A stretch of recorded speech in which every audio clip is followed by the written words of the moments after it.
हाँ, ये question visible है सबको? कर्व यस सर विजिबल है। तुम्हें इसके अंदर निकालना है। वो टाइप ऑफ रिएक्शन बताया था ना मैंने। कौन सी इसमें से कौन सी इसमें से कॉम्बिनेशन रिएक्शन है, कौन सी डिकम्पोजिशन है, कौन सी डिस्प्लेसमेंट है, कौन सी डिस्प्रोपोर्शनेशन है, इस टाइप से तुम्हें निकालना है इसके अंदर।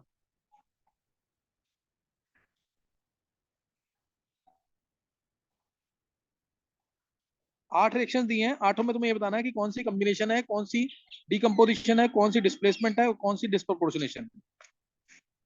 चलो करो जल्दी।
हाँ, ट्राई कर लिया क्या? गर्व यस सर। यस सर कर लिया। कर लिया। देखो अब ये जिसका सही होता है ना, उससे पीछे अभी तक रिडॉक्स जो है ढंग से पढ़ा हुआ है। और ये बहुत इंपॉर्टेंट चैप्टर है, तुम्हें पता है। बहुत इंपॉर्टेंट चैप्टर है। अगर इसको नहीं पढ़ा तो फिर आगे दिक्कत आएगी 12th में भी। ये इतना इंपॉर्टेंट चैप्टर है, इसको ध्यान देना है।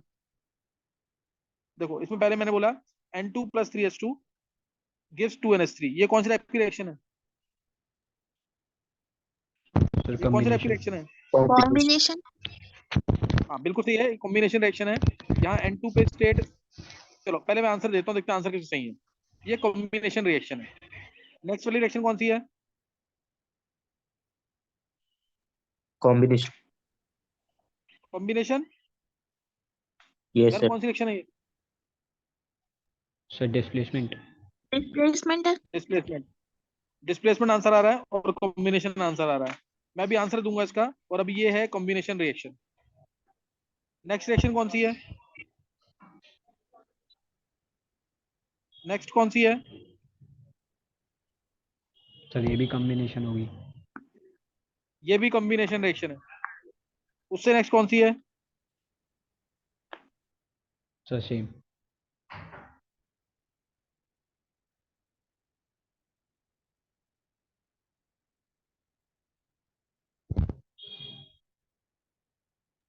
बोलो कौन सी रिएक्शन है ये नेक्स्ट? Sir combination. सर अगर थोड़ा तेज बोलना, आवाज नहीं आ रही ढंग से। डिस्प्रोपोर्शनेशन। नेक्स्ट रिएक्शन जो फोर्थ रिएक्शन है वो है डिस्प्लेसमेंट। अगर तेरे गलत हो रहे हैं तो डिस्प्लेसमेंट रिएक्शन है। नेक्स्ट। सर नेक्स्ट कौन सी है? डिस्प्रोपोर्शनेशन। ये डिस्प्रोपोर्शनेशन रिएक्शन है। ये ऑटो रिडॉक्स, मैं ए लिख रहा हूँ उसको, ऑटो रिडॉक्स रिएक्शन। डिस्प्रोपोर्शनेशन यानी ऑटो रिडॉक्स रिएक्शन। नेक्स्ट, उससे नेक्स्ट। कॉम्बिनेशन। उससे नेक्स्ट कौन सी है? That is sir proportion. Combination. Combination reaction. उससे नेक्स्ट कॉम्बिनेशन है। उससे next displacement. Displacement reaction. Displacement reaction है। डिस्प्लेसमेंट को डी से लिख रहा हूं मैं, और डिस्प्रोपोर्शनेशन को ए से auto redox. Last reaction decomposition. ये डिकम्पोजिशन। डिकम्पोजिशन भी डी से आ गया ना। चलो, डिकम्पोजिशन। चारों रिएक्शन आ गई है इसके अंदर कि नहीं? चारों रिएक्शन आ गई कि नहीं? Yes sir. हैं? चारों आ गई हाँ ना। सर अब आ देखो, गई। अब इसका एक्सप्लेनेशन। इसका एक्सप्लेनेशन किसके सारे सही हुए हैं? किसके सारे सही हैं?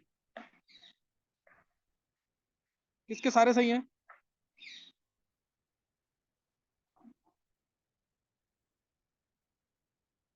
नहीं, एक बार हैंड से करना जिसके सारे सही हुए हैं। और चेक करो एक बार।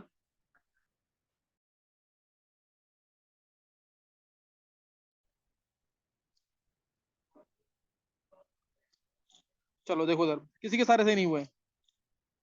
देखो इधर, फर्स्ट जो है N2+3H2, बस स्टेट चेक करते रहो, आंसर आता जाएगा। स्टेट देखेंगे अब इसमें। देखो पहले में N2 की स्टेट 0 यहाँ पे, N की स्टेट यहाँ -3, यहाँ पे H2 पे 0, और यहाँ पे H पे +1। तो अगर दोनों, जिस पे ऑक्सीडेशन हो रहा है जिस एटम पे, और जिस एटम पे रिडक्शन हो रहा है, अगर वो दोनों दोनों कंबाइन कर रहे हैं तो होती है कम्बिनेशन रिएक्शन। तो होती है कम्बिनेशन रिएक्शन। नेक्स्ट सी पे, यहाँ पे सी पे यहाँ पे चार्ज कितना है?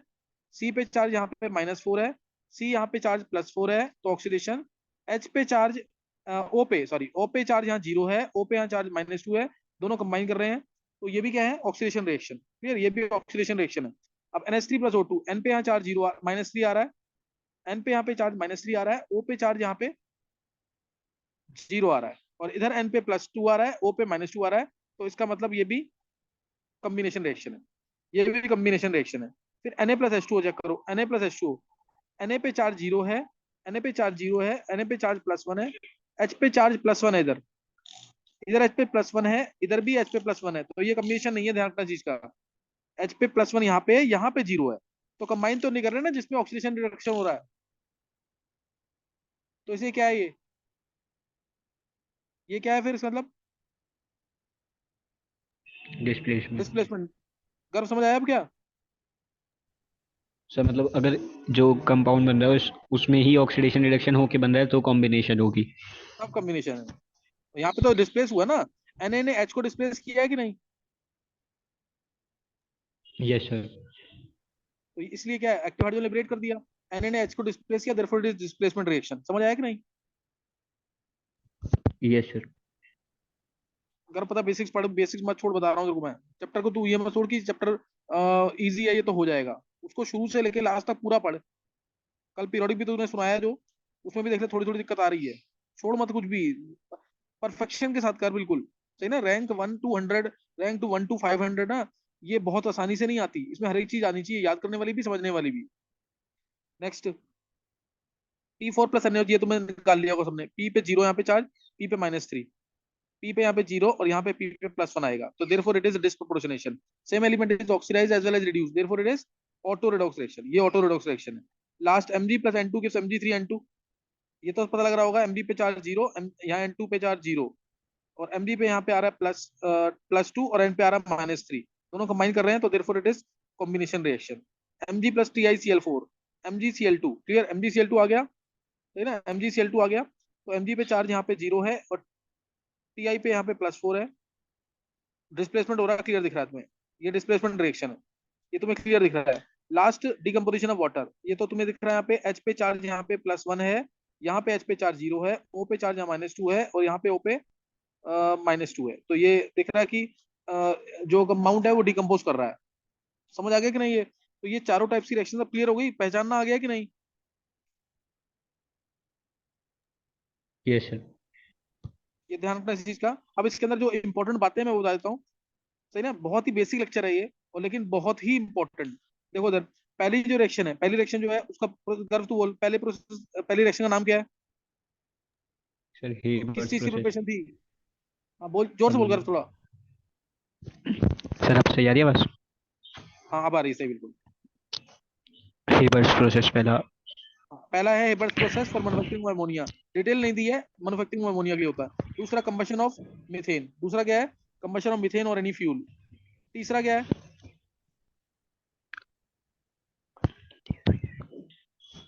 कर तीसरा।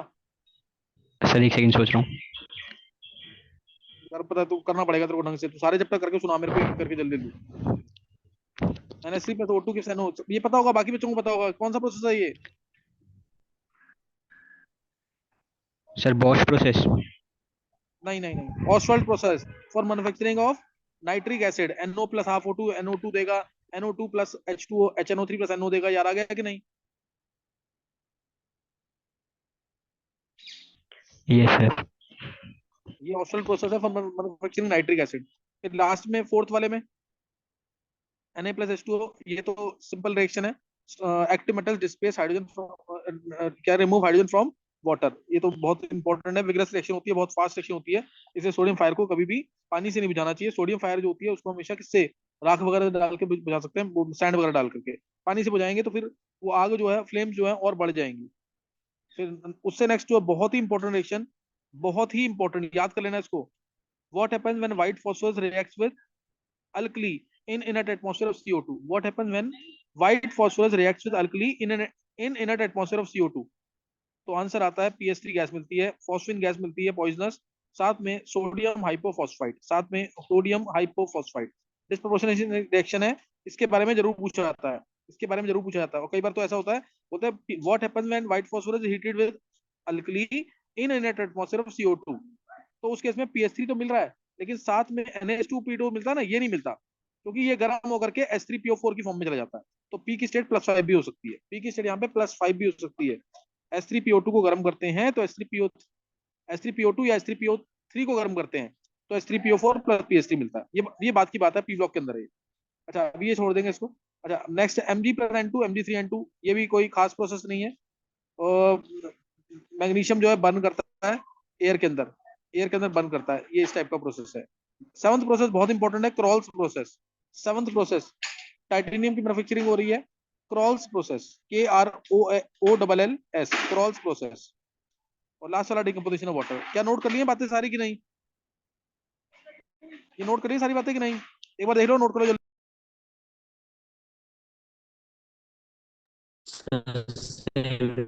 बोल रहे हैं।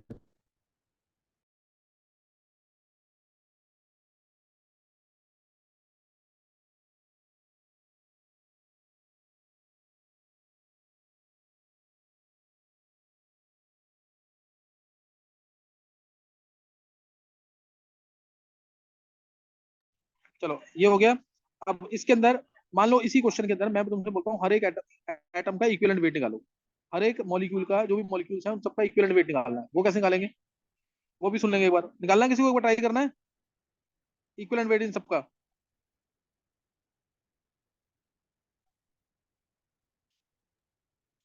तो अगर इसमें तो ट्राई करना टाइम है एक लगेगा बार, सबका निकालने में। चलो एक बार देखो, मैं जैसे एक हिंट दे रहा हूँ तुम्हें।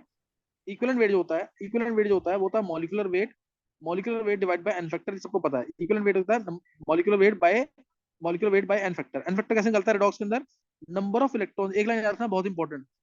एन फैक्टर क्या होता है रिडॉक्स के अंदर, ये पहले बता चुका हूं मैं मोल कंसेप्ट में भी।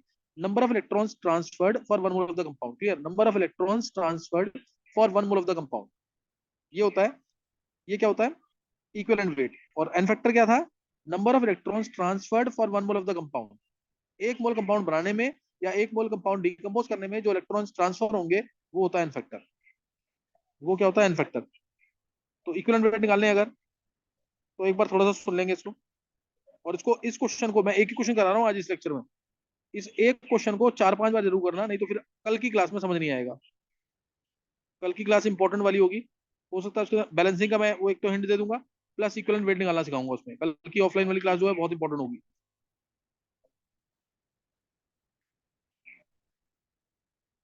देखो उधर, नोट करना है इसमें।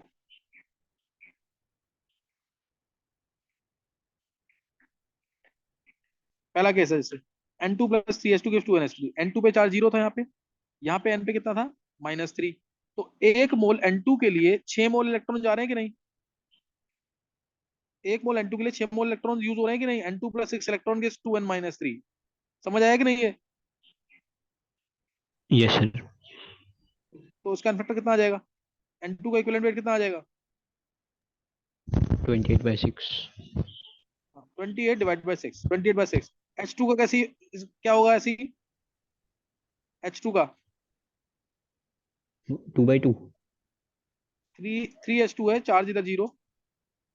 3H2 चार्ज इधर 0, इधर कितना आएगा? H पे +1।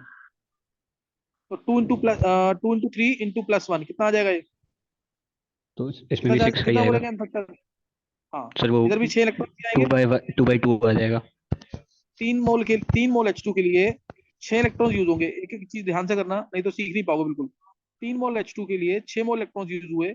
3 मोल H2 के लिए 6 मोल इलेक्ट्रॉन यूज हुए, इसलिए इसका फैक्टर कितना आ जाएगा? इसका फैक्टर कितना आ जाएगा? 2। 6 आ जाएगा फैक्टर इसका, यानी आंसर आ जाएगा, सॉरी 2 आ जाएगा फैक्टर, तो 2/2 आंसर आ जाएगा। क्लियर है कि नहीं है? Yes sir. 2/2। और NH3 का कितना आएगा? सर वो 17/3। 70/3। देखो यहाँ 6 मोल इलेक्ट्रॉन ट्रांसफर हुआ पूरे, 6 मोल ऑक्सीडेशन में, 6 मोल रिडक्शन में, लेकिन 2 मोल बन रहा है ये। 2 मोल के लिए 6 मोल इलेक्ट्रॉन ट्रांसफर हुए, तो 1 मोल के लिए जितना भी सीख पा रहे हो ना इसमें सीख लो जरूर। कुछ तो पता लगेगा इनफेक्टर के बारे में, इसके मैं डिटेल में और लूंगा, लेकिन इसको कुछ तो पता लगेगा। ये टफ वाले क्वेश्चन थोड़े से। 2 मोल अमोनिया में 6 मोल इलेक्ट्रॉन यूज हुए, तो 1 मोल के लिए 3 मोल इलेक्ट्रॉन यूज होंगे, तो 17 इसका मॉलिक्यूलर वेट बाय 3 आएगा। 17/3, 17/3। 1 मोल के लिए निकालना है, ध्यान रखना 1 मोल के लिए। नेक्स्ट CH4 का, इसमें कैसे निकालोगे?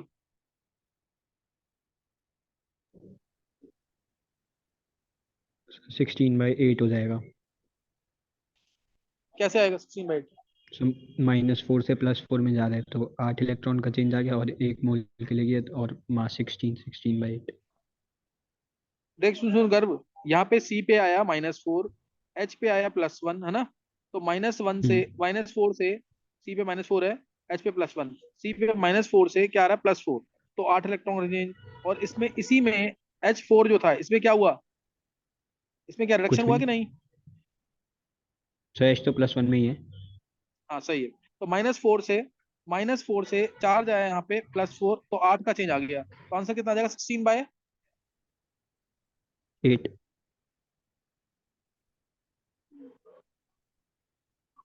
16/8।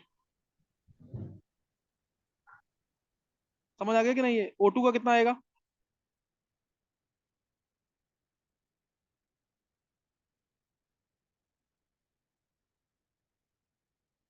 O2 का कितना आएगा?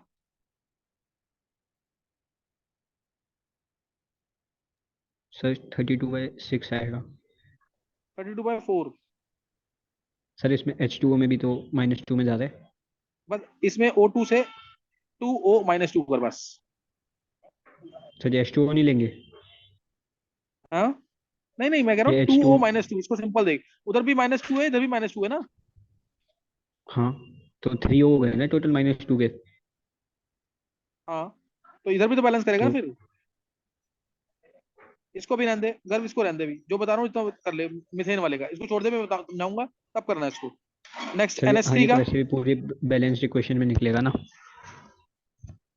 गर्व उसको छोड़ दे भी, O2 को। NH3 वाले में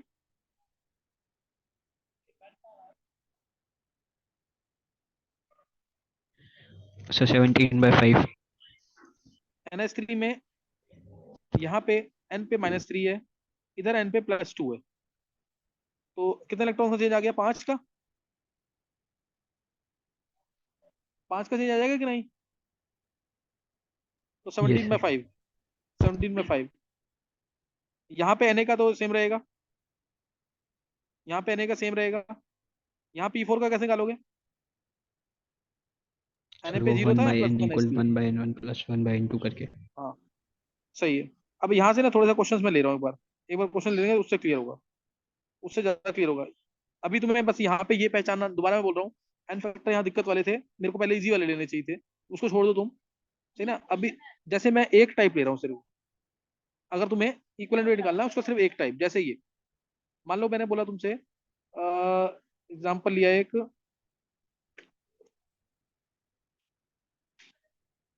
यही यही ले लो, चलो P4 वाला टफ पड़ जाएगा अभी, एग्जाम्पल लेते हैं इसमें, चलो ये ले लो, Cl2 प्लस O चाइंस gives Cl negative plus ClO3 negative. मैंने बोला इसमें इस Cl2 का इक्विवेलेंट वेट क्या होगा, इस Cl माइनस का इक्विवेलेंट वेट क्या होगा, ClO3 माइनस का इक्विवेलेंट वेट क्या होगा, क्या ये निकालोगे तीनों क्या इक्विवेलेंट वेट? Yes sir. बोलो आंसर।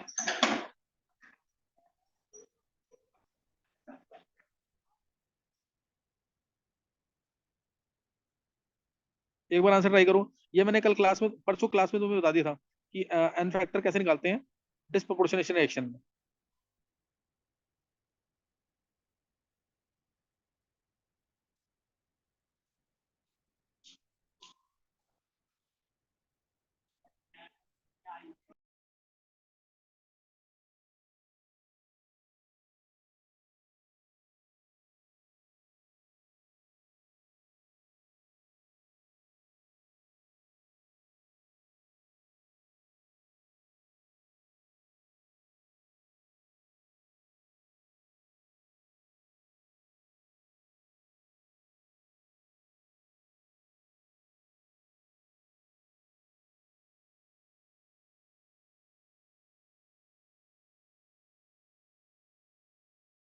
अगर निकाला है, यस सर।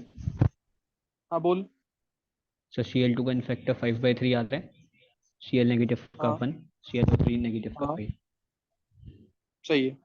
देखो Cl2 से बना 2Cl नेगेटिव, पहले ये चेक करेंगे, इलेक्ट्रॉन आए यहाँ पे दो, तो Cl2 का इन्फेक्टर इधर 2 है, Cl माइनस का इन्फेक्टर इधर 1 है, लेकिन Cl2 जो है आगे ऑक्सीडाइज भी हो रहा है ClO3 नेगेटिव में, 2 ClO3 नेगेटिव आया बैलेंस करने के लिए, यहाँ 0, यहाँ +5, तो Cl2 का इन्फेक्टर इधर आ रहा है 10, एक मोल के लिए 10 इलेक्ट्रॉन आएंगे ना, अब एक मोल ये 10 इलेक्ट्रॉन आ जाएंगे, तो Cl2 का इन्फेक्टर इधर 2 था, Cl2 का इन्फेक्टर इधर 10 था, तो इन्फेक्टर ऑफ Cl2 जो होगा ना वो उससे निकलेगा। नहीं समझ आ रहा तो बैलेंसिंग करो, उससे भी निकाल सकते हैं। 1/n/1/n1 plus 1/n2, 1/n/1/2 plus 1/10, तो 1/n ये आ गया, तो n आ जाएगा, सॉल्व करोगे तो 5/3 आ जाएगा यहाँ से कर, यस सर। n आ जाएगा 5/3, क्लियर। n अगर 5/3 आ गया यहाँ पे, तो इसका इक्विवेलेंट वेट क्या आ जाएगा, मॉलिक्यूलर वेट 71 अपॉन में 5/3, ये Cl2 का इक्विवेलेंट वेट आ गया। Cl माइनस का इक्विवेलेंट वेट, इसका इन्फेक्टर तो 1 ही था, क्योंकि इसका तो सिर्फ रिडक्शन हो रहा है, Cl माइनस से Cl2 बना है, यहाँ पे इधर ऑक्सीडेशन हो जाएगा उल्टा, देखे तो इसमें दो मोल के लिए दो इलेक्ट्रॉन है, एक मोल के लिए एक ही इलेक्ट्रॉन होगा, तो इसलिए इन्फेक्टर इसका 1 35.5/1 आ जाएगा। इसका अगर देखोगे इन्फेक्टर, दो मोल के लिए 10 इलेक्ट्रॉन थे, एक मोल के लिए 5 इलेक्ट्रॉन होंगे, तो इसका जो मॉलिक्यूलर वेट होगा, क्या मॉलिक्यूलर वेट है, चलो जो मॉलिक्यूलर वेट आएगा इसका, Cl का 35.5, O का 16 टू 3 48, 48 प्लस 35.5, सॉल्व करेंगे इसको, ये कितना आएगा, 83.5 ना, 83.5 डिवाइड बाय 5, ये आंसर आ जाएगा। क्या निकालना आ गया इसमें, क्या इसमें इक्विवेलेंट वेट निकालना आ गया है तीनों का? एक क्वेश्चन और लिखेंगे जल्दी से, नेक्स्ट देखेंगे, P4 प्लस O चाइंस gives PS3 plus H2PO2 negative, इसमें निकालेंगे P4 का PS3 का H2PO2 नेगेटिव का इक्विवेलेंट वेट, फास्ट।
हाँ कर।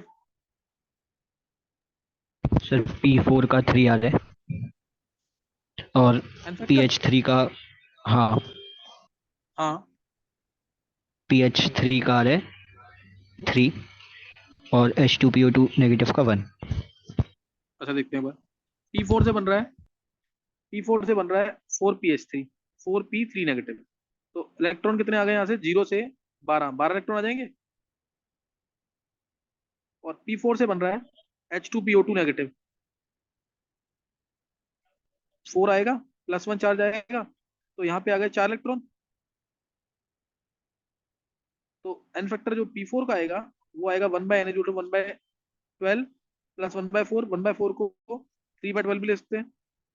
ये आ गया एन फैक्टर आ गया 3। हाँ अगर सही है तेरा, तो इसका जो इक्विवेलेंट वेट आएगा 31 × 4 124/3, ये निकला अगर। Yes sir. और PS3 का, PS3 का एन फैक्टर कितना है, 3। सर इसका भी 3 हो जाएगा। हाँ इसका 4 मोल के लिए 12 इलेक्ट्रॉन, तो 1 मोल के लिए 3 इलेक्ट्रॉन, 1 मोल के लिए 3 इलेक्ट्रॉन। H2PO2 नेगेटिव का इसका 1 हो 1, जाएगा। 1, 4 मोल के लिए 4 इलेक्ट्रॉन, 1 मोल के लिए 1 इलेक्ट्रॉन। क्या समझ आ गए। Yes sir. चलो नेक्स्ट एक क्वेश्चन और देखो। अब ये बाकी बच्चे भी निकालेंगे आंसर, इसका निकलना चाहिए आंसर। अब नेक्स्ट क्वेश्चन देखेंगे। S8 प्लस O चाइंस, ये क्वेश्चन भी याद कर लेना। सल्फर का डिस्प्रोपोर्शनेशन देता है S2 नेगेटिव प्लस से S2O32 नेगेटिव। निकालो जरा, इक्विवेलेंट वेट क्या आएगा S8 का, S8 का इक्विवेलेंट वेट क्या आएगा, फास्ट निकालना होगा।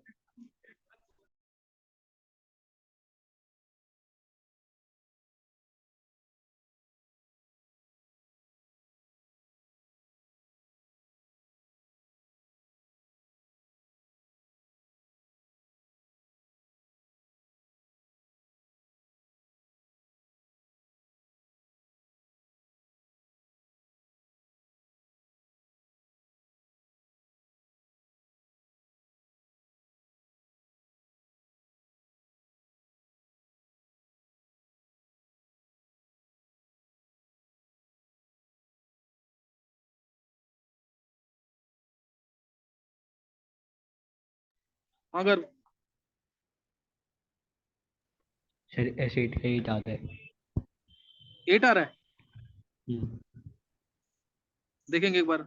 S8 से बना 8H2 नेगेटिव, 16 इलेक्ट्रॉन रिडक्शन में इस साइड आएंगे। और S8 से बना S2O3, S2O3 2 नेगेटिव, 4 आएगा, चार्ज आ रहा है इसमें कितना, +2 ना, यस 2x सर। - 6 = +2 आएगा। तो यहाँ पे आ जाएगा 4 × 2 × 2 8, 4 2 8 16 आएगा, 16 इलेक्ट्रॉन आ रहा है इसमें भी।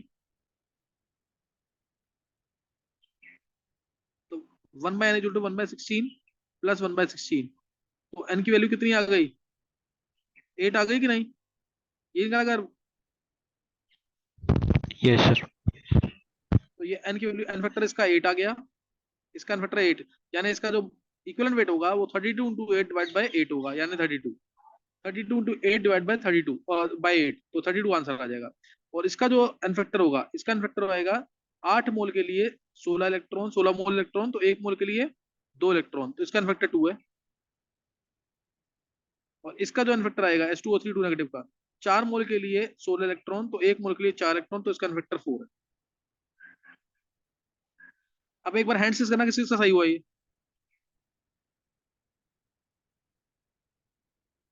किसके साथ सही हुआ ये, देखो ये विधि का, गर्भ का, आरशी का, बाकी किसका सही नहीं हुआ, आदित्य, आयुष, भव्य, चित्राक्ष, ध्रुव, दिया, दिवा, जितेश, ये सही नहीं हुआ किसी का, क्रेश, सही नहीं हुआ किसी का भी। सर मैं हैंड रेज करना भूल गई थी। अच्छा चलो एक एक लास्ट क्वेश्चन।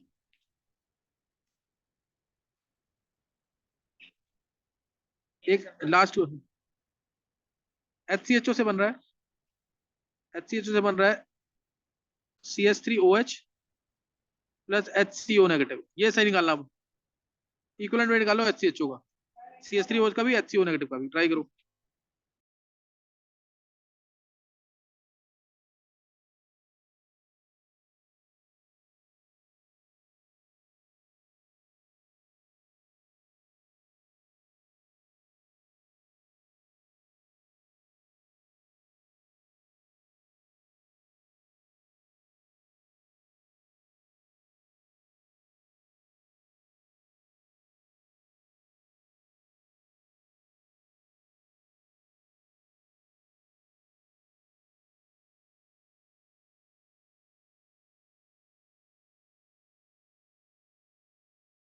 हाँ, अर्शी निकाल लिया क्या?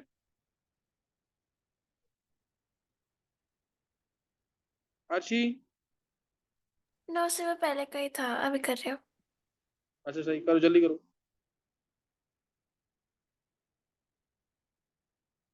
गर्भ निकाल लिया आंसर? Yes sir. चलो सही। देखो उधर, HCHO से क्या बन रहा है?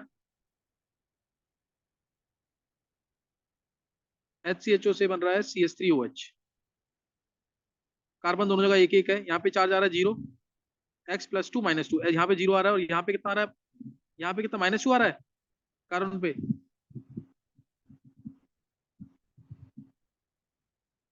-2 आ रहा है ना गर्भ यहाँ पे कार्बन पे, यस सर।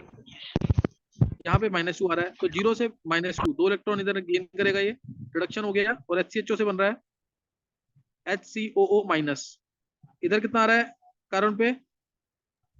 +2 आ रहा है। यहाँ +2, 2 इलेक्ट्रॉन ये लूज करेगा। इसका मतलब एन फैक्टर इसका जो है 1 वो तो कितना आ जाएगा, 1 ही आ जाएगा कि नहीं, 1/2 + 1/2, तो एन की वैल्यू 1 आ गई।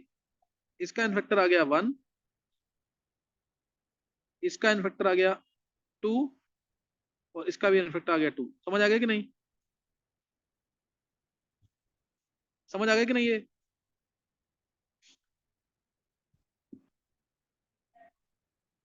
चलो 3-4 एग्जांपल दे दिए, इसको और तुम ट्राई कर लेना, इसको ट्राई कर लेना, इसको ट्राई कर लेना ढंग से, इंपॉर्टेंट क्वेश्चन है ये, सही ना?